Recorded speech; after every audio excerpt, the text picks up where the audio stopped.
பழனியில் ஒரு நிலம் வந்து இல்லீகலாக பார்த்தீங்கன்னா ரிஜிஸ்ட்ரேஷன் நடந்திருக்கு அப்படின்ற ஒரு விஷயம் வந்து நீங்கள் எல்லாருமே செய்தியாக வெளியிட்டிருந்தீங்க. அந்த செய்தியோடு சேர்த்து அது மட்டும் இல்லாமல் நிறைய பொய்யான புரட்டான ஒரு வன்மத்தில் நிறைய விஷயங்கள் வந்து பார்த்திங்கன்னா பல்வேறு கட்சியினரால் பரப்பப்பட்டுருக்கு அப்படின்றது இங்கே இருக்க எல்லாருக்குமே தெரிஞ்சிருக்கும்.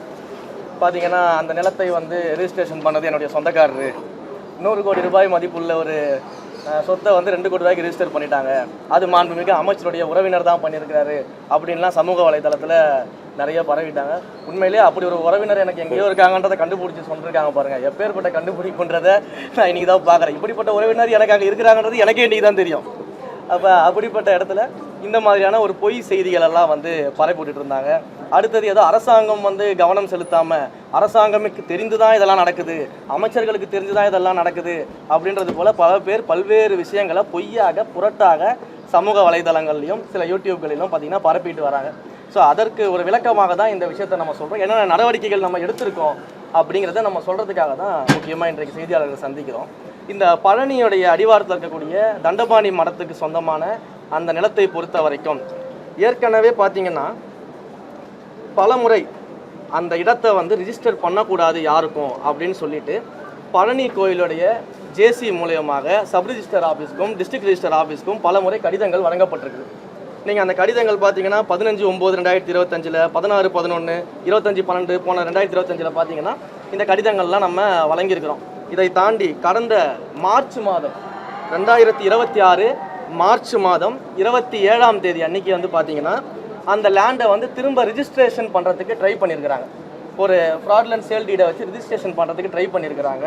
ஸோ அதையும் நம்ம அன்றைக்கி வந்து பண்ண முடியாமல் போனதுனால என்ன பண்ணுறாங்கன்னா ஒரு ரெஃப்யூசல் ஸ்லிப் ஒன்று கொடுத்துட்றாங்க. இதை பண்ண முடியாது அப்படின்னு சொல்லிட்டு ரெஃப்யூசல் ஸ்லிப்பு ஒன்று அந்த ஏப்ரல் மாதத்தில் 1ஆம் தேதி கொடுத்துட்றாங்க.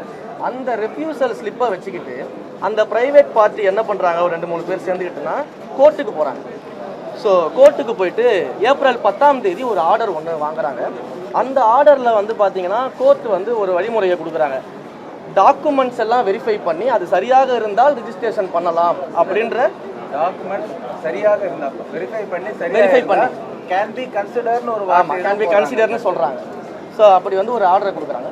இந்த ஆர்டருமே வந்து வித்தின் த 1 வீக், ஒரு வாரத்துக்குள்ளே இதை செய்யணும் அப்படின்றது தான் கோர்ட்டுடைய அன்றைக்கு இருந்த ஆர்டராக இருக்கிறது. ஆனால் அதற்கு பிறகு வந்து பார்த்திங்கன்னா அந்த ஆர்டரை வைத்துக்கொண்டு இப்போ ஜூலை மாதம் என்ன பண்ணுறாங்கன்னா 3ஆம் தேதி வந்து சப் ரிஜிஸ்டர் ஆஃபீஸ் அந்த ப்ரைவேட் பார்ட்டிஸ் ஆமாம். ஸோ சப் ரிஜிஸ்டர் ஆஃபீஸுக்கு போகிறாங்க.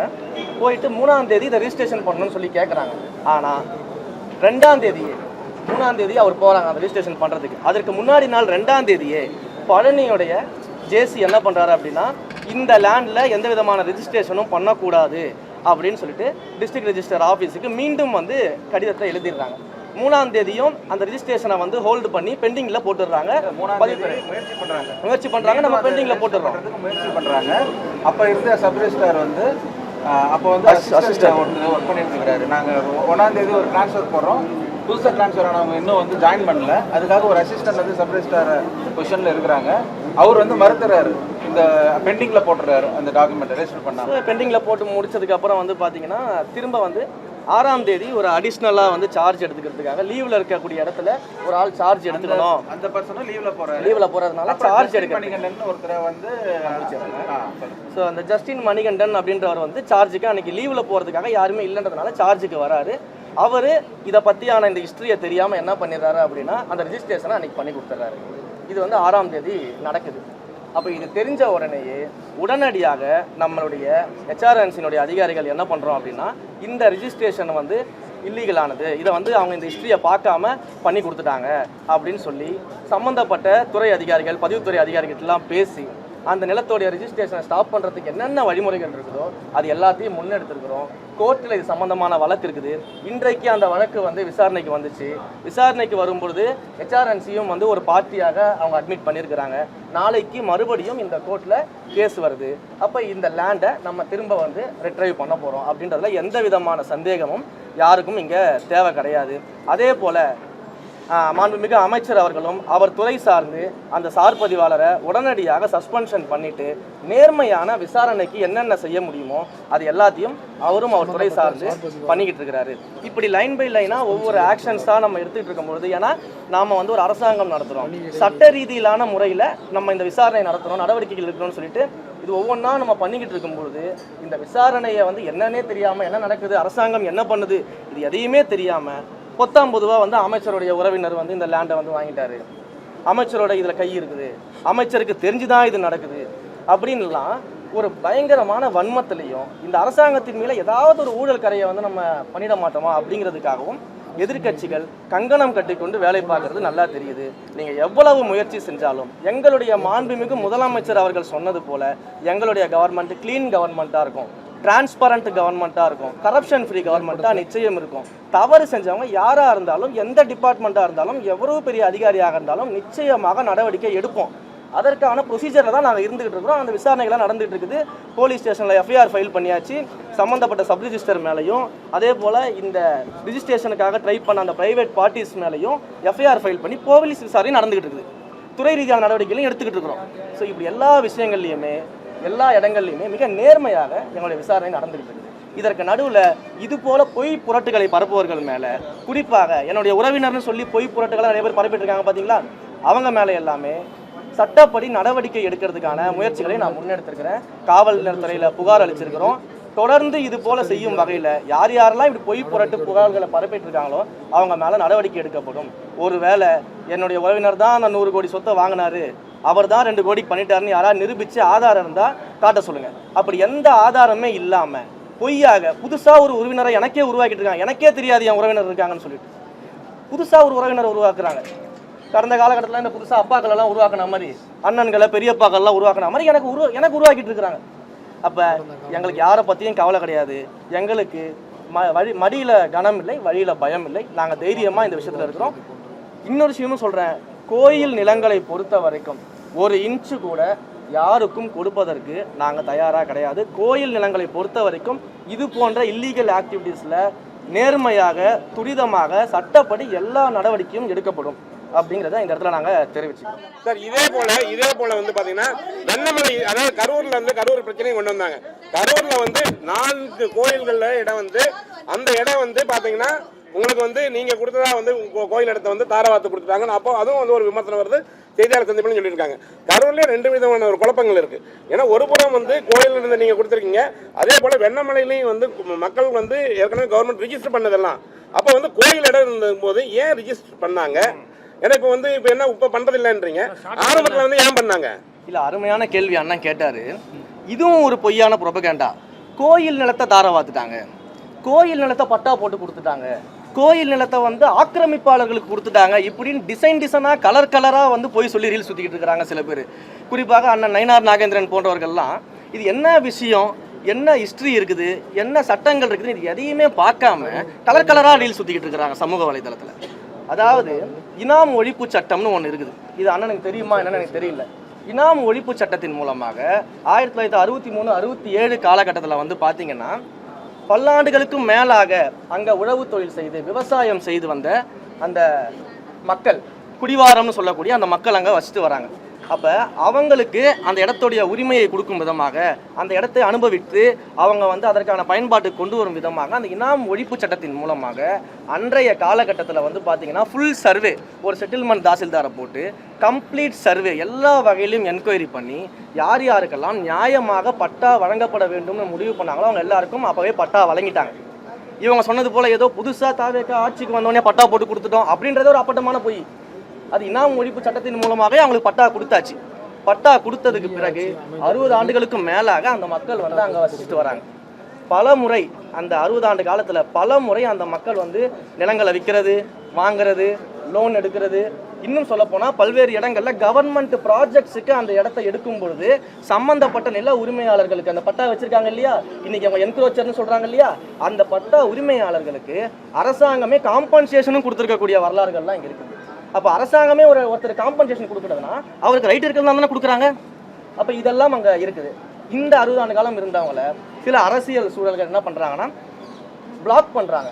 ஏன் பிளாக் பண்ணுறாங்க அப்படின்னா, இதெல்லாம் கோவில் நிலங்கள், கோவில் நிலங்களுக்கு சொந்தமானது அப்படின்னு சொல்லி 1912 அந்த காலகட்டத்தில் இருக்கக்கூடிய ரிஜிஸ்டர்ஸ் எடுத்து வச்சுக்கிட்டு அந்த ரிஜிஸ்டரை மென்ஷனாக பண்ணி இஓக்கள் மூலியமாக அன்றைக்கு இருந்த இஓக்களை வச்சுக்கிட்டு லெட்டரை மட்டும் கொடுத்து சப் ரிஜிஸ்டர் ஆஃபீஸ் மூலமாக இந்த இடத்தெல்லாம் பிளாக் பண்ணிடுறாங்க. எந்த விதமான டிரான்சாக்ஷனும் பண்ண விடாமல் பிளாக் பண்ணுறாங்க, ஜீரோ வேல்யூ பண்ணுறாங்க.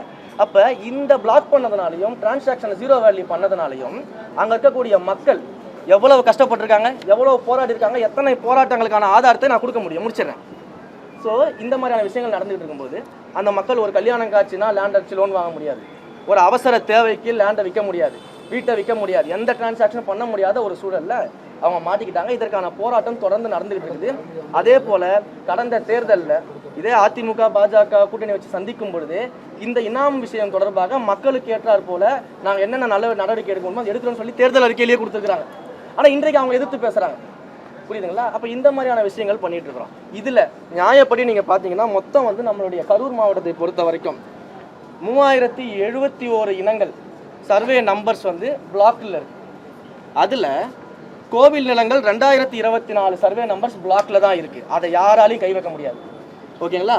அதே போல் பட்டா நிலம் 1167 நிலங்கள் இருக்குது. அதில் வந்து பார்த்தீங்கன்னா தெளிவான இனங்கள் கிளியர் கேசஸ் அப்படின்னு சொல்லிட்டு இனாம் ஒழிப்பு சட்டத்தின் மூலமாக பட்டா பெறப்பட்டு இண்டிவிஜுவல் நேம்ஸுக்கு பட்டா கொடுக்கப்பட்ட பிறகு அதற்கு பிறகு வந்தக்கூடிய யூடிஆர்லையும் இண்டிவிஜுவல் நேமில் அவங்க பட்டா இருக்கும்.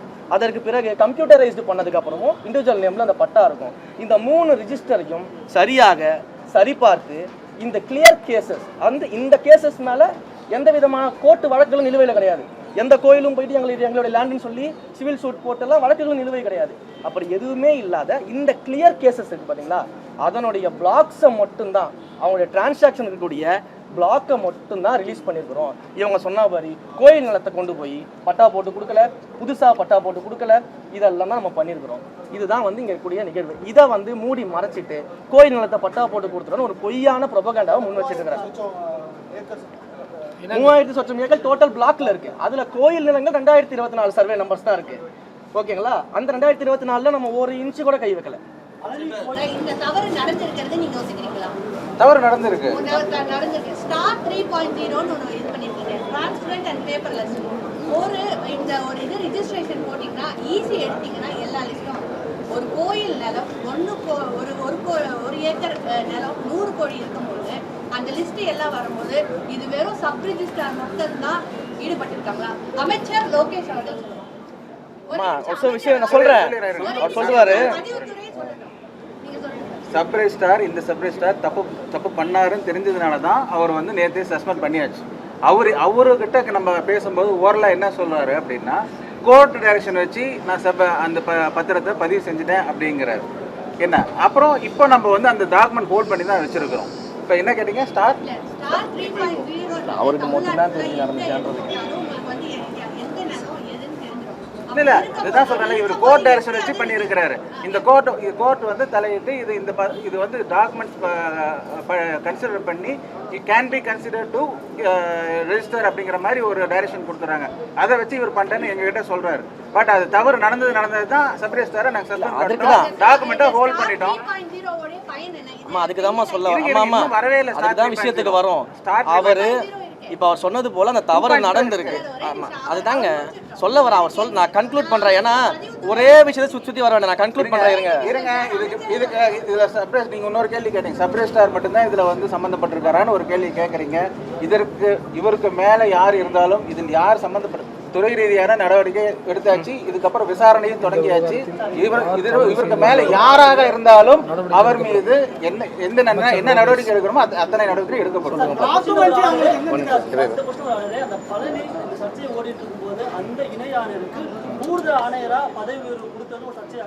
அதுதாங்க சொல்றேன். அதுதான் சொல்றேன். அதே மாரிமுத்து தான் 4 தடவை சப் ரிஜிஸ்டருக்கு லெட்டர் எழுதியிருக்கிறாரு. அதே மாரிமுத்து தான் 2ஆம் தேதி சப் ரிஜிஸ்டருக்கு லெட்டர் எழுதியிருக்கிறாரு.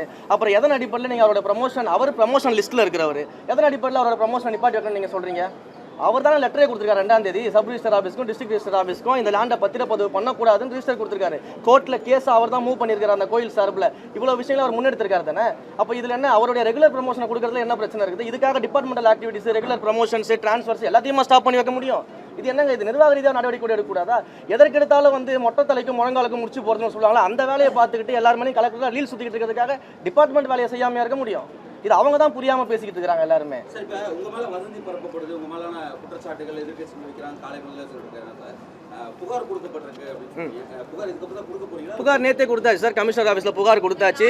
சம்மந்தப்பட்ட ஐடிஸு, எந்தெந்த யூடியூப் மீடியாஸு, எந்தெந்த முக்கியமான மீடியாக்களில் என்னுடைய உறவினர்னு சொல்கிறது, எனக்கு இதில் பங்கு இருக்குன்னு சொல்கிறது, ஆதாரம் இல்லாத குற்றச்சாட்டில் யார் யாரெல்லாம் வச்சுருக்காங்களோ ப்ராப்பர் லிங்கோட அவங்க செய்தியோட எல்லாத்தையுமே கமிஷனருக்கு கம்ப்ளைண்ட் கொடுத்துருக்குறோம். அதன் மேலே ஆக்ஷன் எடுப்போம். தொடர்ந்து இதே மாதிரி இழிவாக முறையில் இதே மாதிரி ஒரு பொய் புரட்டு செய்திகளை ஆதாரம் எல்லாம் பேசிகிட்டு இருந்தால் அடுத்த கட்ட நடவடிக்கைகள் எடுப்போம். சட்ட ரீதியாக கொடுத்தாச்சு, கம்ப்ளைண்ட் கொடுத்தாச்சு, எஃப்ஐஆர் இன்னைக்கு ஃபைல் பண்ணிடுவாங்க. இந்த 4 கோயிலை தவிர நான் ஒரு கேள்வி எனக்கு என்ன முடியல, அது நம்ம கேள்வி அதை முடிச்சுடுங்க. நேற்று நைட்டு தாங்க கொடுத்துருக்குறோம். அவங்களும் அதை பார்த்துட்டு எஃப்ஐஆர் ஃபைல் பண்ணுவாங்கல்ல. சாதாரண மக்களாக இருந்தாலும் ஒன்று தான், அமைச்சர் இருந்தாலும் ஒன்று தான். அமைச்சர்னா மட்டும் என்ன ஃபாஸ்ட் ஃபார்வர்டாக பண்ண முடியும்? அவங்க விசாரிச்சுட்டு எஃப்ஐஆர் போட்டு கொடுப்பாங்க, நாங்கள் எங்கள் வேலையை பார்த்துட்டு இருக்கோம். சார் ஐயா, என் கேள்விக்கு பதில், ஏன்னா 4 கோயிலில் வந்து 4 கோயிலுக்கு அந்த இது பண்ணிட்டீங்க. இப்போ இன்னுமே அதுதான் சொல்லிட்டேனே, இதுக்கு சம்பந்தப்பட்ட எந்த ஒரு அதிகாரி எந்த ஒரு தனிநபராக இருந்தாலும் சட்டப்படி நடவடிக்கை உட்படுத்தப்படுவார்கள். சார் சொல்றேன், நாங்க தேவைப்பட்டா இதுக்கு மேல் விசாரணைக்கு எந்த வித லெவலையும் சிஎம் கிட்ட ரெக்வஸ்ட் பண்ணி அதான் 4 கோயிலில் வந்து அந்த பிரச்சனை இருந்து முடிஞ்சது. அங்கேயே வந்து கரூர்லேயும் இன்னொரு கோயில் இருக்குது பிரச்சனை, வெண்ணமலையில் வந்து கேஸ் போட்டுருக்காங்க, கேஸ் ஓடிட்டு இருக்குது.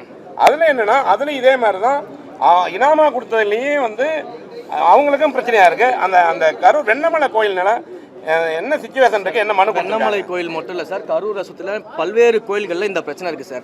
தெளிவாக சொல்கிறோம், முதல் கட்டமாக இந்த 4 கோயிலை எடுத்து இந்த 4 கோயிலில் கிளியர் கேசஸாக இருக்கக்கூடிய பிளாக்ஸை நம்ம ரிமூவ் பண்ணியிருக்கிறோம்.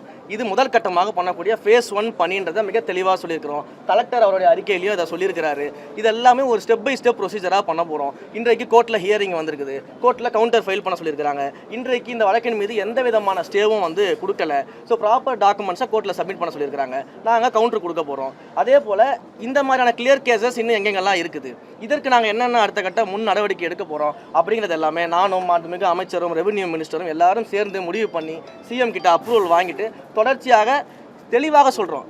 கோயில் நிலங்களை பாதுகாப்பதில் எங்களுடைய அரசு, இந்து சமய அறநிலையத்துறையும் மிக கவனமாக இருக்கிறது. கோயில் நிலங்களை ஒரு இன்ச்சு கூட யாருக்கும் விட்டுத்தர மாட்டோம். அதே சார் போல் இந்த மாதிரியான மக்கள் வாழ்வாதார பிரச்சனை, மக்கள் அவங்களுடைய இத்தனை ஆண்டு காலமாக வாழ்ந்து எல்லா டாக்குமெண்ட்ஸ் வச்சுக்கிட்டு பட்டா வச்சுக்கிட்டு அரசாங்கம் ஒரு ஆக்ட் போட்டு பட்டா கொடுத்து அதை கூட பயன்படுத்த முடியாத சூழலில் இருக்கும்போது அங்கே மக்களுக்காகவும் இந்த அரசாங்கம் செயல்படக்கூடும். அதனால் மக்கள் பிரச்சனையாக அணுகுவோம், கோயில் பிரச்சனையாக அணுகுவோம். இதில் நாங்கள் கிளியர் கட்டு டைரக்ஷனோட இருக்கிறோம். கடந்த ஆட்சிகள்லாம் நீங்கள் பார்க்கும்பொழுது எல்லாமே கோயில் நிலம்ன்ற சப்ஜெக்டுக்குள்ளே தான் போவாங்களே தவிர்த்து கோயில் நிலம், இனாம் நிலங்கள்னு நம்ம இன்னைக்கு ஸ்பிளிட் பண்ணி எல்லாத்தையும் பண்ணியிருக்கிறோம். ஸோ இது தொடர்ச்சியாக நடைபெறும். கோயில் நிலங்களை நாங்கள் விட்டு கொடுக்க மாட்டோம். அதே போல் மக்களையும் வந்து நாங்கள் எந்த இடத்துலையுமே வந்து பார்த்தீங்கன்னா அவங்களுடைய வாழ்க்கை விட்டு கொடுக்க மாட்டோம். நன்றி.